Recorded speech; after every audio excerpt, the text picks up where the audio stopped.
भारतीय सेना ने अपनी ताकत को और बढ़ाने के लिए एक बड़ा कदम उठाया। सेना अब 120 किलोमीटर तक मार करने वाली गाइडेड पिनाका रॉकेट्स को शामिल करने की योजना बना रही।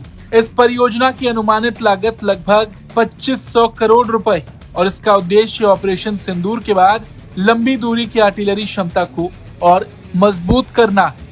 ये नई गाइडेड पिनाका रॉकेट्स भारतीय रक्षा अनुसंधान एवं विकास संगठन DRDO द्वारा विकसित की जाएगी। DRDO पहले से इन रॉकेट्स के 120 किलोमीटर रेंज वाले संस्करण पर काम कर रहा है और जल्द ही इसके पहले परीक्षण की उम्मीद जताई जा रही है। अगर परीक्षण सफल रहते हैं तो इसके बाद विकास सह उत्पादन के लिए पार्टनर्स को चुना जाएगा।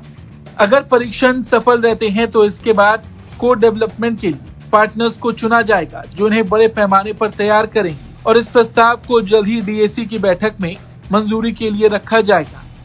नई रॉकेट्स की सबसे बड़ी खासियत ये है कि इन्हें मौजूदा पिनाका लॉन्चर से दागा जा सकेगा।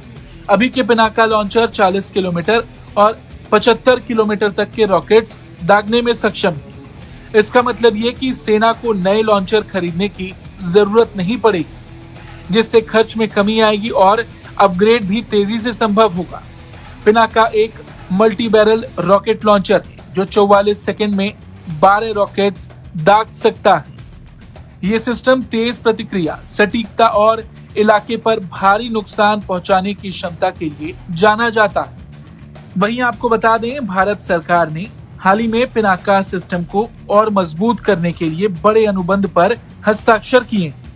इनमें इकोनॉमिक एक्सप्लोजिव्स लिमिटेड और म्यूनिशंस इंडिया लिमिटेड के साथ एरिया डिनायल म्यूनिशन और high explosive pre fragmented rockets की खरीद के लिए 10,147 करोड़ रुपए के करार शामिल हैं। इसके अलावा भारत इलेक्ट्रॉनिक्स लिमिटेड के साथ पिनाका के सॉफ्टवेयर को अपग्रेड करने का भी समझौता हुआ है। इससे पिनाका सिस्टम की ताकत और बढ़ेगी। पिनाका अब तक स्वदेशी हथियारों की सबसे बड़ी सफलताओं में से एक बन चुका है। सेना प्रमुख जनरल उपेंद्र द्विवेदी ने हाल ही में कहा था कि जैसे ही लंबी रेंज वाला पिनाका सिस्टम तैयार हो जाएगा, सेना अन्य वैकल्पिक हथियारों की योजनाओं को छोड़ सकती है। इसका मतलब ये है कि सेना अब पूरी तरह से पिनाका सिस्टम पर भरोसा कर रही है। ऑपरेशन सिंदूर में भी पिनाका ने पाकिस्तान के खिलाफ बड़ी भूमिका निभाई थी और पाकिस्तान को भारी नुकसान पहुंचाया था और अब इस कदम से भारतीय सेना की तोपखाना क्षमता और भी मजबूत होगी।